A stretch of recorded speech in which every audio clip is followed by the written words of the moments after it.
नमस्कार दोस्तों, मैं लोकेंद्र आप सभी का एक बार फिर से लेब्रिंथ एकेडमी पर स्वागत करता हूं। आप सभी का वेलकम है हमारे लेब्रिंथ एकेडमी पर। हम आज से यहाँ पर एक 20-20 क्वेश्चंस की एक नई सीरीज शुरू करने जा रहे हैं, जो कि हमारे 10+2 की सीईटी के एग्जाम के लिए बहुत ही ज़्यादा इम्पोर्टेंट होने वाली है। इसके अंदर हम जो भी प्रीवियस ईयर के क्वेश्चंस हैं, पीवाईक्यूज हैं, उनको हम सोल्व करेंगे और उनसे सीखेंगे कि एग्जाम के अंदर ऐसे क्वेश्चनों को कैसे सोल्व करना है। जो हमारा मुख्य फोकस रहेगा वो राजस्थान जीके पर रहेगा, क्योंकि वहाँ पर एक बहुत ही बड़ा पोर्शन है वो राजस्थान जीके का है। तो आज हम अपने 20 क्वेश्चन इस सीरीज के शुरू करते हैं। जो आप सभी के सामने तो सबसे पहला क्वेश्चन है हमारा, वो है कालीबंगा से निम्न में से किस फसल के अवशेष प्राप्त हुए। एग्जाम के अंदर आपको एक चीज विशेष याद रखनी है कि जो ऑप्शन दिए हैं उनको अच्छे से पढ़ना है और उन ऑप्शंस के अकॉर्डिंग ही आपको आंसर करने हैं। जो ऑप्शन दिए हुए हैं उनके अकॉर्डिंग ही आपको आंसर करना है। देखिए ये क्वेश्चन है, बहुत इंपॉर्टेंट है। जो आपका लेक्चरर है आयुर्वेदा का, उसके अंदर ये क्वेश्चन 2021 के अंदर आया हुआ है। तो कालीबंगा में निम्न में से किस फसल के अवशेष प्राप्त हुए हैं? सोयाबीन, जौ, रागी और चावल। दोस्तों अपने ऑप्शन जो आंसर है वो जरूर अपने जो कमेंट बॉक्स है उसमें लिखिए। जो कमेंट बॉक्स है उनमें लगातार लिखिए। तो इसका जो आंसर है वो सबसे पहले का वो है आपका जो वो फसल थी जिसके अवशेष हमें कालीबंगा से प्राप्त हुए थे। अब हमारा सेकंड प्रश्न है, कालीबंगा का उत्खनन कितने स्तरों में किया गया था? जो कालीबंगा है उसका उत्खनन वह कितने स्तरों में किया गया था? तो अपने जो आंसर है जरूर दोस्तों अपने कमेंट बॉक्स के अंदर लिखिए सभी अपने अपने आंसर। मैं देख रहा हूँ बिल्कुल सभी दोस्तों अपने आंसर है ये धीरे धीरे कमेंट बॉक्स में लिखिए। कालीबंगा का उत्खनन कितने स्तरों में किया गया था? तो जो दोस्तों इसका करेक्ट आंसर है वो है 5। कालीबंगा थी उसके जो कालीबंगा सभ्यता है उसके 5 स्तरों में इसका उत्खनन किया गया था। वेरी गुड दोस्तों, आपको यहाँ से सीखना है और देखना है कि एग्जाम के अंदर क्वेश्चन आते कैसे हैं। ये सारे के सारे क्वेश्चन हैं, ये प्रीवियस ईयर के क्वेश्चन हैं। हमें इन्हीं से सीखना है कि एग्जाम में किस तरह के क्वेश्चन आएंगे, ताकि आप जब एग्जाम में बैठो तो आपको ये ना लगे कि ये कोई नए ही क्वेश्चन है। ये यही क्वेश्चन होते हैं जो बार बार इन्हीं से नए क्वेश्चन बनाए जाते हैं या इन्हीं से रिपीट होकर नए क्वेश्चन बनते हैं। कालीबंगा उत्खनन कार्य किसके नेतृत्व में, कालीबंगा का जो उत्खनन कार्य है किसके नेतृत्व में निष्पादित हुआ था? तो दोस्तों आपको बताना है इस बार कि जो कालीबंगा है उसका उत्खनन है वो किसके नेतृत्व में हुआ था। सबसे पहला ऑप्शन अपने पास BS वाकरणकर, VN मिश्र, SD सांकलिया और बीबी लाल। ये सारे के सारे नाम हैं जो हमारी जो सभ्यताएं हैं उनसे जुड़े हुए हैं, लेकिन आपको विशेष तौर पर यह बताना है कि जो कालीबंगा का उत्खनन है वो किसके नेतृत्व में संपादित हुआ था। तो दोस्तों अपने जो आंसर है वो कमेंट बॉक्स में लिखिए एक बार, उसके बाद में मैं आपको इसका आंसर बताता हूं। आशा करता हूं दोस्तों आप सभी ने लिखा होगा। तो हमारा जो आंसर है वो है बीबी लाल। तो बीबी लाल के नेतृत्व में जो कालीबंगा का उत्खनन है वो निष्पादित हुआ था। अगला प्रश्न है, निम्नलिखित में से कौन सा पुरातात्विक विधि कालीबंगा के उत्खनन से कभी भी संबंधित नहीं रहा? अब इनमें से कौन से एक ऐसा नाम ऐसा है जो कि कभी भी कालीबंगा के उत्खनन से संबंधित नहीं रहा? आपको उस नाम को अलग करना है। अमलानंद घोष, केएन पुरी, बीबी लाल और यहाँ पर बीके थापर है। यहाँ पर क्या है दोस्तों? बीके थापर। तो इन चारों नामों में से आपको वो नाम बताना है जो कभी भी कालीबंगा के उत्खनन से संबंधित ना रहा हो।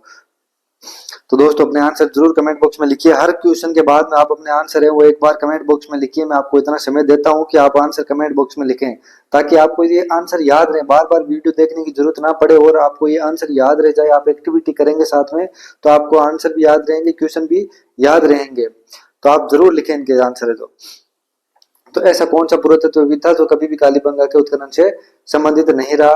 तो दोस्तों उसका नाम है केएन पुरी। अमलानंद घोष, पीवी लाल और बीके थापर हमेशा हमेशा इनसे जुड़े हुए हैं। जो कालीबंगा का अपना उत्खनन है उससे जुड़े हुए हैं। जब भी आप कालीबंगा के बारे में पढ़ेंगे तो इन तीनों नामों के बारे में जरूर पढ़ेंगे आप। और केएन पुरी का नाम यहाँ पर कालीबंगा से संबंधित नहीं है। अगला जो अपना क्वेश्चन है, किस सभ्यता में अच्छी विकसित प्राचीर युक्त किलेबंदी के अवशेष मिले हैं? ये आपकी जो तीसरी शिफ्ट थी 2023 की सीईटी थी उसकी, उसका क्वेश्चन है। तो सीईटी सभ्यता में सीईटी ने किस सभ्यता में अच्छी विकसित प्राचीर युक्त किलेबंदी के अवशेष मिले हैं? तो आपके आंसरों में आपको कमेंट बॉक्स में लिखिए आप एक बार आंसर। तो ऑप्शन है पीलीबंगा की कालीबंगा, गणेश्वर और बालाथल। आपको इनमें से बताना है कि कौन सी है जो किलेबंदी के अवशेष मिले हैं वहां पर।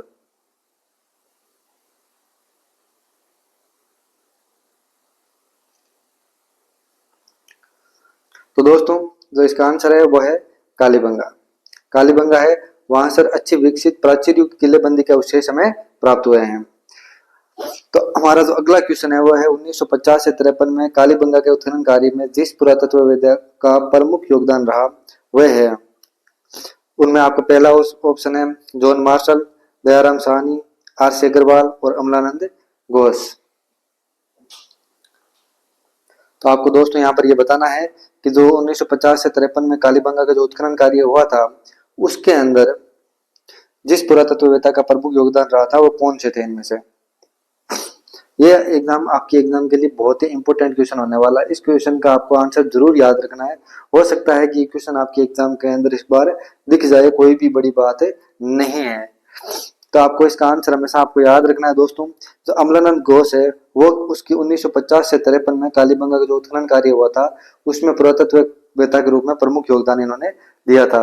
अमलानंद घोष का आपको हमेशा इनको एक घोष के नाम से भी आपको नाम याद मिल सकता है कहीं पर। तो अमलानंद घोष या एक घोष आपको दिखे तो वहां पर आपको कालीबंगा का जो उत्खनन कार्य है 1950 से 53 तक वो उनके द्वारा संपादित किया गया था। तो दोस्तों हमारा जो अगला क्वेश्चन है दोहरी रक्षा प्रस्वीर के साक्ष्य राजस्थान की किस सभ्यता से प्राप्त हुए? दोहरी रक्षा प्रस्वीर, ठीक है, उसका जो साक्ष्य है वो राजस्थान के कौन सी सभ्यता से प्राप्त हुए हैं? ये 2015 का जो हमारा वुमन सुपरवाइजर का एग्जाम था दोस्तों उसके अंदर का क्वेश्चन है और आपके लिए एक इंपॉर्टेंट क्वेश्चन बन जाता है ये भी कि जो दोहरी रक्षा प्राचीर है वो कहाँ पर प्राप्त हुई थी। तो इसका अंदर आपको ऑप्शन दिए गए हैं बालाथल सभ्यता, कालीबंगा सभ्यता, ओजियान सभ्यता और गणेश्वर सभ्यता। तो दोस्तों आपके सिलेबस के अकॉर्डिंग ही इसमें ऑप्शन आ रखे हैं। तो आप है ना इसमें हो सकता है कि यहाँ पर ओजियान की जगह आपको यहाँ आहड़ लिखा हुआ मिल जाए, ठीक है ना। तो ये ओजियान आपके सिलेबस में नहीं है। तो दोस्तों आपको यहाँ पर इनका आंसर बताना है और कमेंट बॉक्स में लिखना है ताकि आप एक एक्टिविटी करें साथ में और आपको इनके आंसर एक बार याद हो जाएं। और ये सारे के सारे इंपॉर्टेंट क्वेश्चन है, ऐसा क्वेश्चन नहीं है जो एग्जाम में नहीं आ सकता। एग्जाम में पूछा जा सकता है, इस सेम टू सेम ना पूछा जाए, थोड़ा सा तोड़ मरोड़ के पूछ ले, लेकिन यही क्वेश्चन है तो बार बार रिपीट होने हैं। तो इसका आंसर है दोस्तों कालीबंगा सभ्यता। तो दोहरी रक्षा प्रस्वीर के जो साक्ष्य है वो राजस्थान से कालीबंगा से हमें प्राप्त हुए हैं। सात अग्नि वेदिकाओं की पंक्ति प्राप्त हुई है। तो सात अग्नि वेदिकाओं की पंक्ति है ये हमें कौन सी सभ्यता से प्राप्त हुई है? अब देखिए ये क्वेश्चन कितनी बार आया, लेब असिस्टेंट हो गया, आर्टेट हो गया और फॉरेस्ट गार्ड हो गया, कितनी बार ये क्वेश्चन आ चुका है। तो ये क्वेश्चन तो एक आसान क्वेश्चन है और इसका आसान क्वेश्चन एग्जाम में बहुत ही ज्यादा आते हैं। आप हमेशा हार्ड क्वेश्चन की तरफ जाते हैं लेकिन एग्जाम के अंदर जो आसान क्वेश्चन होते हैं वो ज्यादा आते हैं। तो आपको आसान क्वेश्चनों के ऊपर थोड़ा सी ज्यादा पकड़ बनानी है और उनको गलत नहीं करना किसी हालत में। अगर आपका आसान क्वेश्चन गलत होता है तब आप कंपटीशन से बाहर होते हो। आपका हार्ड क्वेश्चन गलत होने पर आप कंपटीशन से बाहर नहीं होते हैं कभी भी। आपने अगर आसान क्वेश्चन गलत कर दिया है तब आप कंपटीशन से बाहर हो जाएंगे। तो दोस्तों इसका आंसर आप कमेंट बॉक्स में लिखो कि सात अग्नि वेदिकाओं की जो पंक्ति है वो हमें कहां से प्राप्त हुई है? कालीबंगा। तो दोस्तों आपका इसका आंसर भी क्या है? कालीबंगा। निम्नलिखित में से किस सभ्यता में विकसित एवं सामरिक महत्व की किलेबंदी के अवशेष प्राप्त हुए हैं? कौन सी ऐसी सभ्यता है जहां से विकसित एवं सामरिक महत्व की किलेबंदी के अवशेष हमें प्राप्त हुए हैं? तो अगेन दोस्तों ये वो सेम ही क्वेश्चन है दोहरी प्राचीर वाला। यह जो विकसित जो किलेबंदी है वो ये आपका कालीबंगा इसका आंसर हो गया। ये आ चुका है, बी नीचे आ चुका है लेकिन सी मान लीजिए, इसको बी मान लीजिए। तो ये आपका कालीबंगा आंसर। आप आंसर पर फोकस करिए एक बार। निम्न में से राजस्थान के किस स्थल से प्राप्त मृत भांडू को लाल धरातल पर काले रंगों की सुंदर ज्यामितिक डिजाइनों में सजाया गया है? ये एग्जाम आपके एग्जाम 10+2 के लिए बहुत ही इंपॉर्टेंट क्वेश्चन है सीईटी के लिए। आप इस क्वेश्चन को जरूर याद रखिएगा। निम्न में से राजस्थान के किस स्थल से प्राप्त जो मृत भांड है उनकी लाल धरातल पर काले रंगों की सुंदर ज्यामितिक डिजाइनों पर सजाया गया है। तो ये क्वेश्चन आपको बहुत ही अच्छे तरीके से याद करके जाना है। और जो इसका आंसर है वो है कालीबंगा। क्या है? कालीबंगा। कोरदीजी, आहड़ और गिलोंड ये भी अलग अलग प्रकार की सभ्यताएं हैं, लेकिन अभी हमने जो कालीबंगा है उसके आधार पर जितने भी क्वेश्चन पीवाईक्यू थे वो हमने तैयार किए हैं। आपको इनको अच्छे से जो पीवाईक्यूज इनको पढ़ना है कि भाई कौन से ये लाल धरातल पर काले रंगों की सुंदर ज्यामितिक डिजाइन कौन सी जो हमें स्थल से प्राप्त होते थे वो थे कालीबंगा।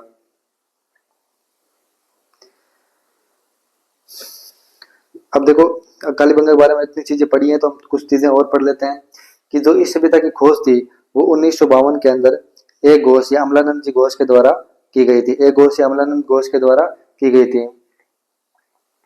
और 1961 ईस्वी में बीबी लाल और बीके थापड़ द्वारा की गई। जो उत्खनन कार्य है 1961 के अंदर बीबी लाल एवं बीके थापर के द्वारा भी किया गया। तो आपको ये तीन नाम है जो कि आपको जरूर याद रखने हैं कालीबंगा सभ्यता में। एक तो अमलानंद घोष का, एक बीबी लाल का और बीके थापर का। और आप ये भी याद रख लीजिएगा, अगर आपको यस याद रह पाए तो ये भी पूछ लिए जाते हैं। कालीबंगा से हड़प्पा पूर्व सभ्यता के मिलते जुलते अवशेष पाकिस्तान के किस स्थान पर मिलते हैं? जो हड़प्पा पूर्व सभ्यता है उससे मिलते जुलते अवशेष पाकिस्तान के कौन से स्थान पर मिले हैं जो कि कालीबंगा से संबंधित है?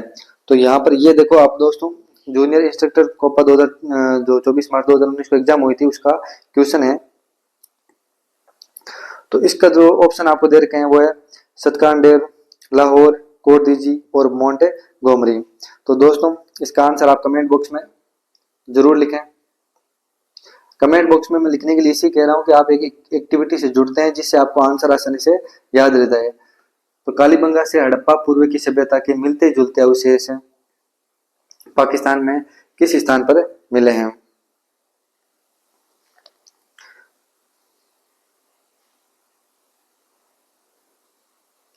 कालीबंगा से हड़प्पा पूर्व की सभ्यता के मिलते जुलते अवशेष पाकिस्तान में किस स्थान पर मिले हैं? कमेंट में जरूर लिखें दोस्तों। ये तो वो है आपका कोरदीजी।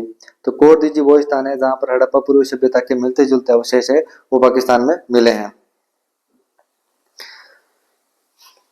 अब आया हमारे पास में प्रश्न, कोरदीजी सभ्यता का संबंध रहा है किससे? निम्न में से कौन से जो ऑप्शन है उनसे कोरदीजी जो सभ्यता है उसका संबंध रहा है? पहला ऑप्शन है हड़प्पा पूर्व की सभ्यता, मिस्र की सभ्यता, चीन की सभ्यता और सुमेरिया की सभ्यता। दोस्तों हम ये पढ़ चुके हैं कि जो हड़प्पा पूर्व सभ्यता है, जो हड़प्पा पूर्व सभ्यता है उससे संबंध है वो कोरदीजी का रहा है। कोरदीजी के बारे में अगर आपको दोस्तों पूछा जाए तो ये खेरपुर जो सिंध पाकिस्तान है वहां से ये रिलेटेड है।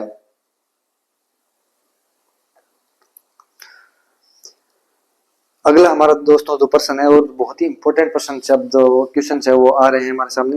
राजस्थान की बनास संस्कृति संबंध है, जो राजस्थान की बनास संस्कृति है उसका संबंध किससे है? नवपाषाण काल से, मध्य पाषाण काल से, ताम्र पाषाण काल से या पूरा पाषाण काल से? तो दोस्तों तो इसका आंसर है वो है ताम्र पाषाण काल से। तो राजस्थान की बनास संस्कृति है उसका संबंध है वो है ताम्र पाषाण काल से संबंधित है।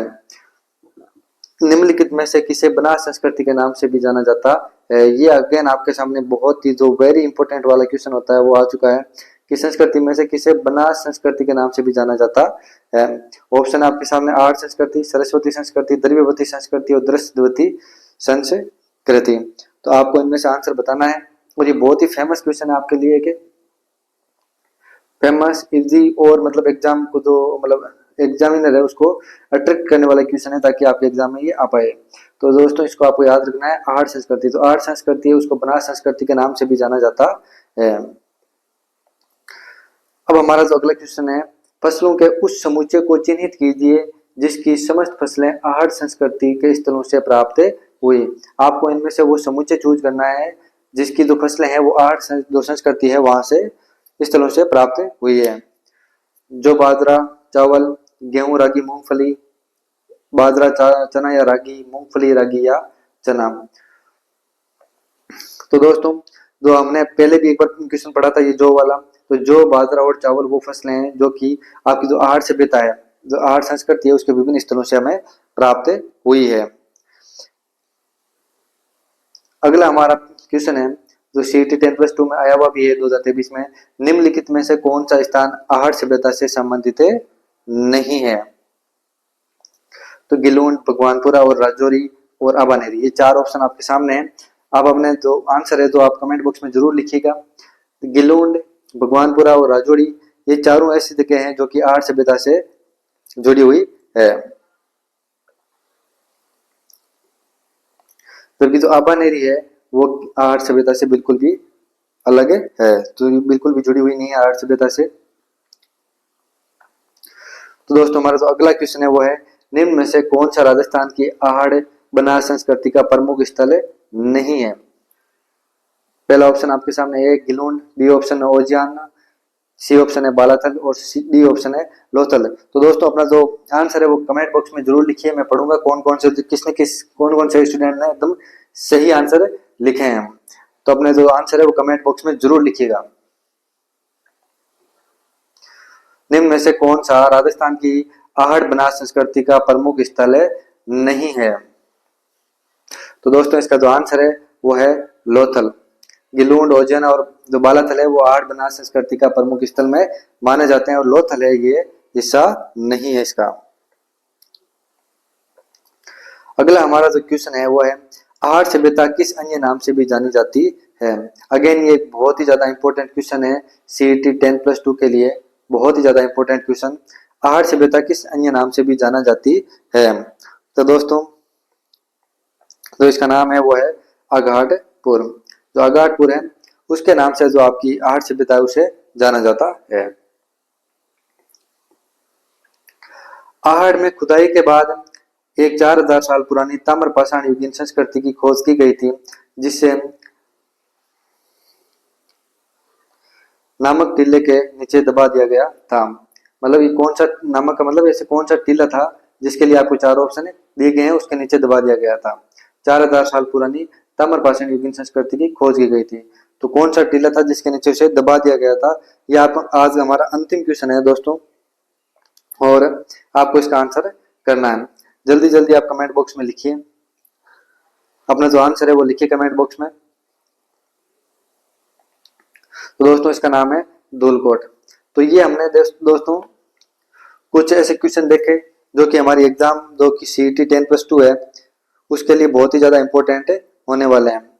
इसी तरह हम अलग अलग जो टॉपिक्स है राजस्थान जीके के उनके ऊपर जो ये PYQ की सीरीज है उसे अगले 10 दिनों तक के करेंगे, ताकि जो हमारा एग्जाम के अंदर जो 40% का क्राइटेरिया है हम उसे आसानी से प्राप्त कर सकें, उसे आसानी से क्लियर कर सकें। 40% नंबर लाना, अगर आप थोड़ा सा टेक्निक लगाकर पढ़ोगे तो इतना मुश्किल नहीं है, अगर आप एक टॉपिक के ऊपर ही बैठ जाओगे तब मुश्किल है। आप PYQ को एनालाइज करिए, बार बार देखिए, हमारे इस वीडियो को देखिए, आप उसके अंदर किस तरीके से जो क्वेश्चन है वो क्रिएट में है। ये सारे के सारे क्वेश्चन है ये PYQ है, पुराने पेपर्स के अंदर जो क्वेश्चन आते हैं वही है ये क्वेश्चन।